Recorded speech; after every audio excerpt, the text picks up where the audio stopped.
Hey, good afternoon. If I could get everyone's attention, we're going to go ahead and start the Income Tax Subcommittee, the Ways and Means Committee.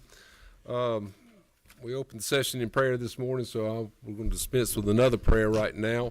And today we have House Bill, which one are we doing? House Bill 519, is that it? Yeah, House Bill 519 presented by Representative Stevens. Representative Stevens. Thank you, Mr. Chairman, members of the committee. This is a work opportunity tax credit. We currently have one on the federal side. This bill does nothing more, nothing less than allow folks that don't currently have a job and basically unemployable, those folks that federally are designated like temporary, that are on TANF, that are on SNAP, ex-felons, if you will. Makes it very, very hard for these guys to and ladies to find a job. So what this bill seeks to do is to, if the federal bill is renewed, and we think maybe it may, that this would add to it, and it would add up to, for the employers, an incentive to hire these folks and get them off of our welfare system and get them to work, to be productive. And it would allow for a $500 tax credit for the employer for each employee that qualifies, and there's about 10 of these on the federal side, and we can pick and choose how we want this thing to be effective, with a maximum cap per year of $10 million for the whole program. It's a great opportunity for us to get folks to work, to give them some dignity. Goes right along with these folks that might have the opportunity to own a home one day.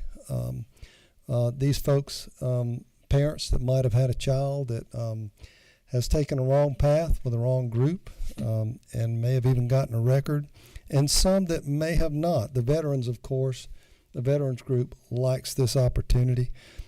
Some of our folks, unfortunately, are still not housed as well and cannot find a job. So anyway, if an employer wishes to participate, they can get up to $500 qualified per employee tax credit, and with a cap of $10 million statewide. Mr. Chairman, that is the bill, and that this being the first hearing, I'll accept any questions. It is hearing only. We do have a question. Representative Prince. Hey, thank you, Mr. Chairman. Thank you, Chairman Stevens, for bringing this. Sounds like a good plan. Now, this is is it a just in case the federal government decides to do away with it, or this is, hey, they're done, it's gone, so let's put this in place? This will be ours either way. If the feds decide it would not be nearly as effective and nearly as valuable, if you will. But this one strictly focuses it on ours, whether the feds do or don't. Thank you. Are there any more questions for the author of the bill? This is a first hearing only. Well, hearing none, we thank you for presenting this measure, Representative Chairman Stevens. This Income Tax Subcommittee, the Ways and Means Committee, stands adjourned. Thank you, Mr.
Okay, ladies and gentlemen, we're going to call the subcommittee meeting of ad valorem to order, and appreciate everyone in the audience being here.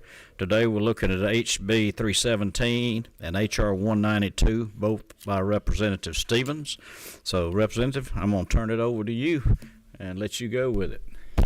Thank you, Mr. Chairman. We've heard this twice before last year. We're taking our time because it's a rather large bill. I would start at the first question is what is a RID, a WRID, and it's basically a public infrastructure financing tool. Based successfully, this particular bill is based on Florida's model, which has been going on since around 1990, and they've been extremely successful with it. I would remind everybody that this particular tool is being utilized in every single state surrounding us except Georgia. So it's a very good tool that allows us to not put revenue or infrastructure cost at the exposure of the public, because landowners essentially finance this. Back to what is a RID. It's a special purpose unit of government created by an ordinance of the city or the county where the RID is located. The RID is a governing board elected by the RID landowners, not a zoning or planning authority. That resides with the cities and the counties. RIDs must comply with the comprehensive plan, ordinances, etc. of the city or the county. Why does Georgia need this RID? It is an expanded public infrastructure needed to support the development and investment. RIDs are a proven and effective tool to meet the public infrastructure needs. Again, as I said, in all of our states surrounding Georgia. Existing special districts options in Georgia are too cumbersome and largely constrained by the infrastructure of commercial and not residential investments. How can RIDs help development? It is a proven tool to finance, construct, maintain the infrastructure and amenities. It is less expensive infrastructure cost. The RIDs provide access to tax-exempt financing bonds. If the cities and counties do this, of course, their bonds go out at and the public is exposed. This, to cut to the chase, is the landowners themselves asking to put the burden on them and then to go out for financing. A wide variety of purposes: roads, drainage, utilities, landscape, and amenities. The debt is secured, and this is important, the debt is secured by a lien on the property owners themselves in the RID. The responsibility for paying the debt runs with the land. So if a person sells that debt goes with the land.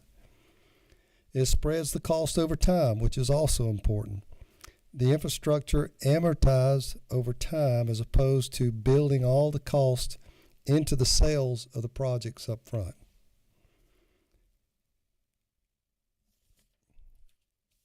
Let me go through each section of the bill if I can, Mr. Chairman, and I promise I won't take too long.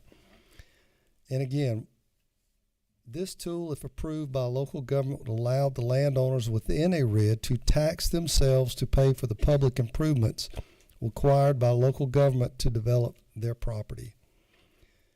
On lines 188 through 326 of this bill, it creates a group of landowners can petition to create a RID. A RID can only be created if the city and or the county governments within the jurisdiction approve it. It's not something they can do themselves.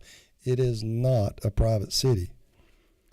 The legislation includes details, requirements for what must be in the RID petition for the public to vote on before it can proceed. Lines 328 through 528 talks about the governance of the RID. Each landowner that opts to come in has a vote. Lines 534 through 579 talks about the infrastructure development process. no zoning, land use, police, code enforcement, or other regulatory powers are available within the RID. All of that resides with the taxing authorities. But they would have powers beyond those related to the building and maintenance of infrastructure and must comply with all the applicable local zoning, planning, permitting, and development requirements. That rests with the city and county, or county. The bill makes it crystal clear that RIDs may only borrow money on issued bond against their own balance sheet.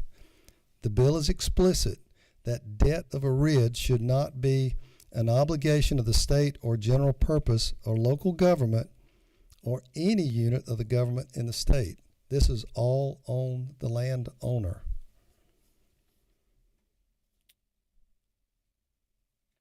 Lines 696 through 1140. The core of the RID approach is that it allows the residents of the defined area to tax themselves uniformly and pool the funds to build the infrastructure within the RID that they use. This is done using bond financing.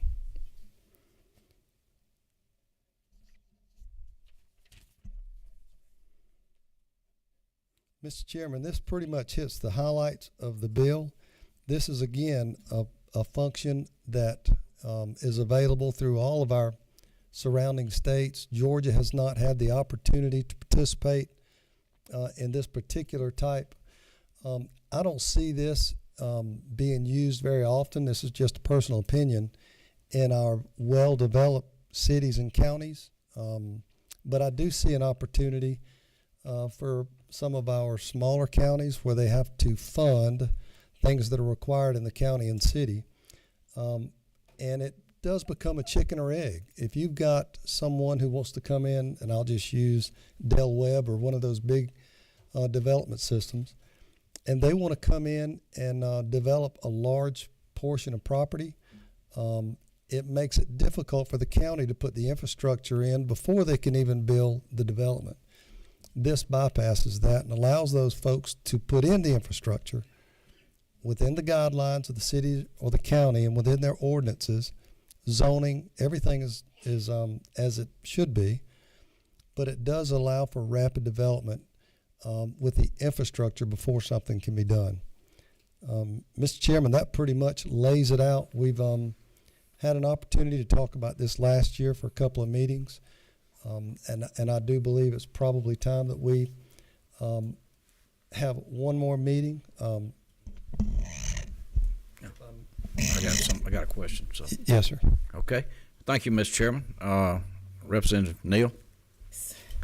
Thank you. Thank you to the chair. Thank you to Chairman Stevens. And so I did have a few questions in relation to the bill and just for clarity. And so can you elaborate on how, or if you've had responses from citizens in relation to how this can impact like first-time home buyers or the workforce housing residents that may unknowingly buy into like the long-term housing costs? Like we're just like speaking to the appetite or just like the environment of this, like how people feel about knowing some of those things. Very good question. And again, as I mentioned just a few minutes ago, and I apologize as you were coming in, this is attached on the landowner's deed. So it travels, if he sells it, the owner knows whenever he purchases that land that debt is still outstanding. And until it's paid off, that debt rides with that property. So they'll know in advance if this is something they want to get into. And then related to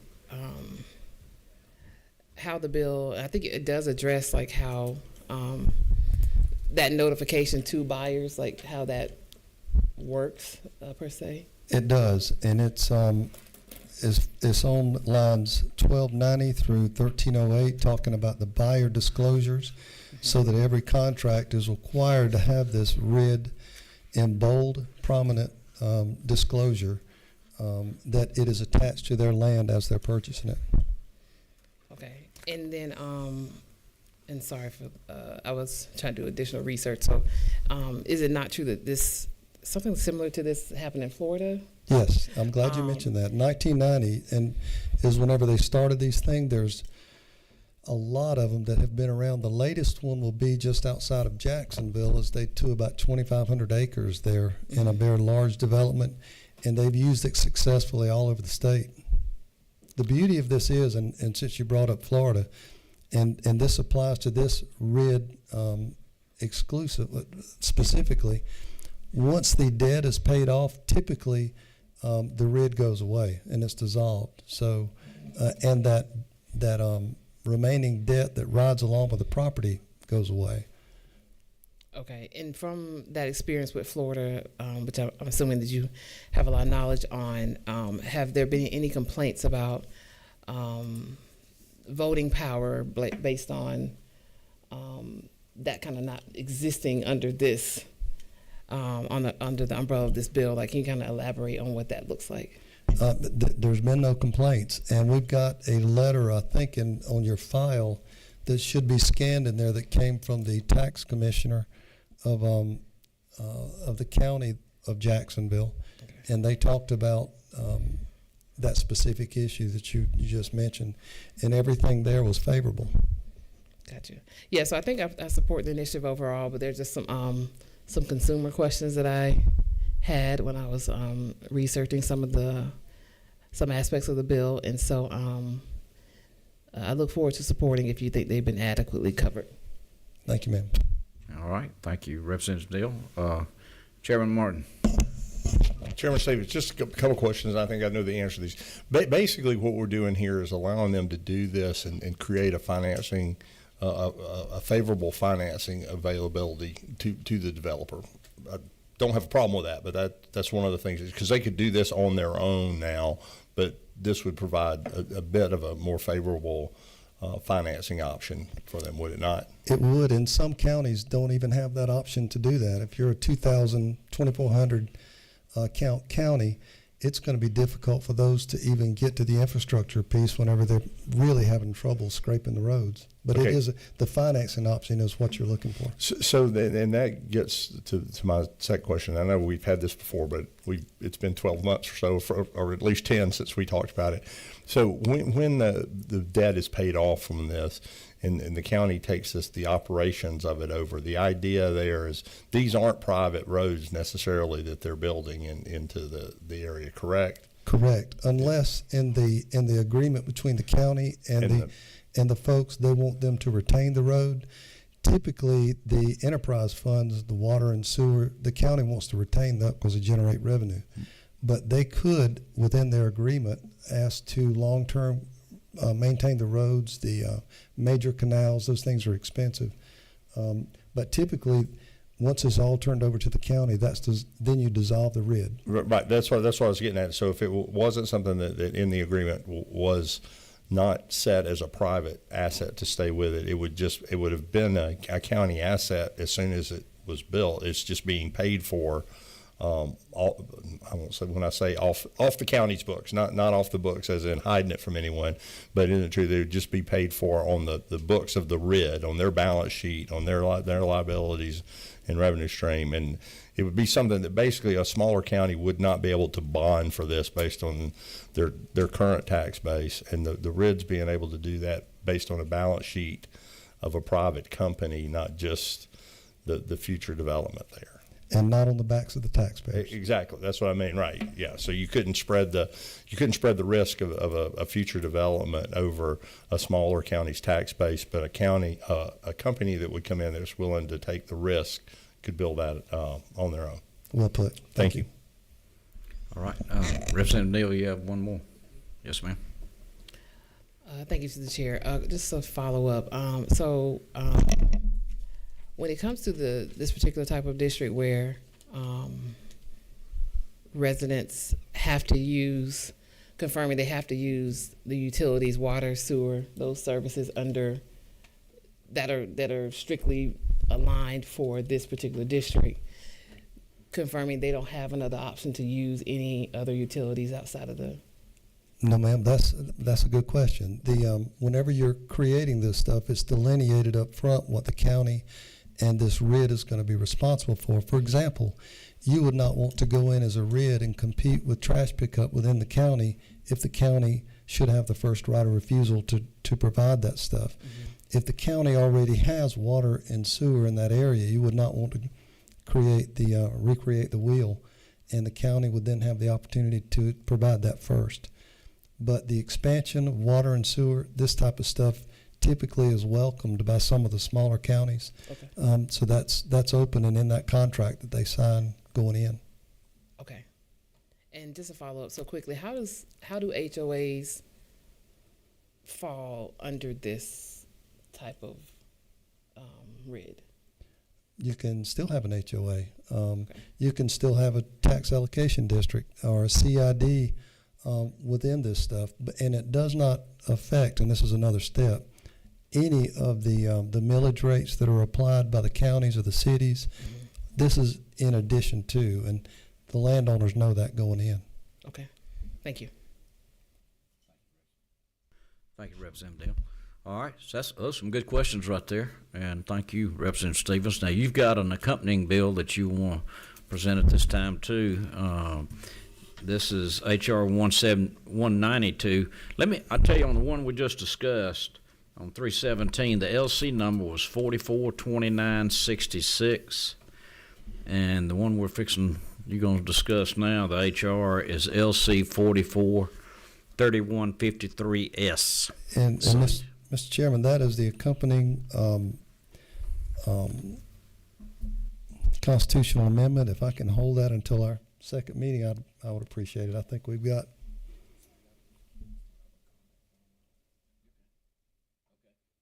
Mr. Chairman. Representative Neal. Yes, thank you. So in reference to the second, so I thought, part of my ignorance, I thought it was two different types, because it looks like the Constitution Amendment for this, it looks like it's different from the bill that we just did.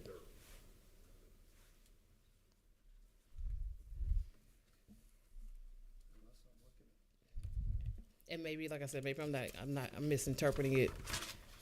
And maybe I'm misinterpreting it because it doesn't say verbatim. We're not calling it the exact same thing that we're calling it under the House bill. Maybe that's what's throwing me off. We're calling one workforce, and then we're calling the other one under the HR. We're calling it something different. Hold on.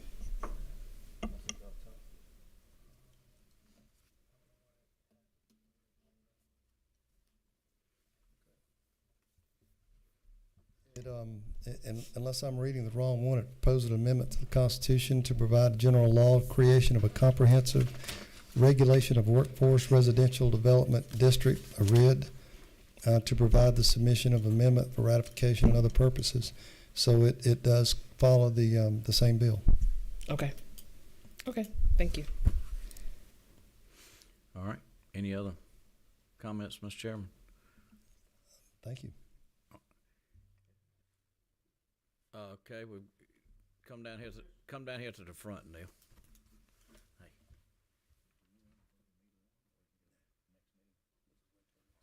We're gonna wait till the next meeting. Members of the committee, my name is Neil Herring. I'm a lobbyist for the Georgia chapter of the Sierra Club and for Flint Riverkeeper and Chattahoochee Riverkeeper. We oppose this bill. We've opposed it in the past. This bill passed in 2008 and went on the ballot. The voters of the state rejected it in the 2008 election. I worked on that campaign, so I know it well. The Obama counties voted for the bill. The McCain counties voted against it by larger margins, sufficient to carry the opposition, so the bill failed. The same project failed in the Senate 2 sessions ago. It couldn't get out of the committee, and it was because they were opposed to the bill. If you read the bill carefully, which I recommend, well, I don't recommend it, it's terrible, but I do want to point out a section that, wait a minute. Yeah, on page 46, lines 1179 through 1192. This has been in all of these bills and it's disturbed me repeatedly. This says that the county, if these people don't pay their taxes, the county cannot take the property. They can't put a lien on it. I mean, the county's putting a lien on me. Fulton County's putting a lien on me now for my garbage bill, $29. This says no liens on the property. It says it can't be attached and it can't be sold at public outcry. Now, a bunch of these things have gone broke in Florida in 08. They went broke. Their lawyer was up here for the Senate meeting, very entertaining fellow. He said some of those have overcome the bankruptcy proceeding. That was 2 years ago. Maybe more have since. But this is not. The problem with this is it increases the cost of housing by adding on to the cost of the housing the cost of the development other than the housing. You're not just buying a house anymore. You're buying a house and a road and a bridge and probably a utility and who knows what else. And this bill, most of the text of this bill is dedicated to the bond holders and their ability to recover their investment. That's what the bill's about, the bond holders. And that means, for practical matter, it's about the bond lawyers. Bond lawyers are paid, they're compensated based on the value of the security. A percentage of the value of the security is their compensation. The more it costs, the more money they make. The incentive on the developers is to drive the price up, and I would also say there's an equal incentive to trick the public, the buyers, as to exactly what it is they're getting into. I hope that y'all will reject this bill. I hope it doesn't go to the ballot again, but I think it'll lose if it does. This is not a great idea. A new form of government is unneeded in this state at this time. That's all. Thank you. Thank you, Mr. Neal. Appreciate that. Mr. Chairman, you got any comments? Yes, I do, and respectfully disagree. Ladies and gentlemen, we have counties, the other Georgia. You remember us talking about this whenever we had broadband. You remember in 2000, just before COVID, and I try not to get emotional on this, most of us sitting at this table were in, whenever our kids needed to study, to home study, they didn't have a problem. But those folks in the other Georgia, this is what this bill I see benefiting. They didn't have an option except to drive to McDonald's to try to get a broadband so they could study. They were left behind. We've got counties that could use this and benefit because they don't have the means to go out and bond this and put the taxpayers at risk. We have 159 counties. Florida's got 67. This mechanism has worked in every state around us, and with all due respect, it'll work in Georgia. I believe the reason that it failed in 2008, if you might recall, the banks were going under. The state of Georgia had 2 days of operating capital. People were sticking money in their mattress. If we're ever going to develop the other Georgia, the rural Georgia, the ones that don't have the tax base to create the infrastructure needed to something other than a septic tank and a well and a scraped road, this is going to be the mechanism to do it, and it will not put the taxpayers at risk. Thank you, Mr. Chairman. Chairman Martin. I appreciate the gentleman's comments. I'm not taking him one way or the other, but he made a comment. I want to inquire something of our attorney, if I can, if the chair would allow me. It brings up. Yes, sir.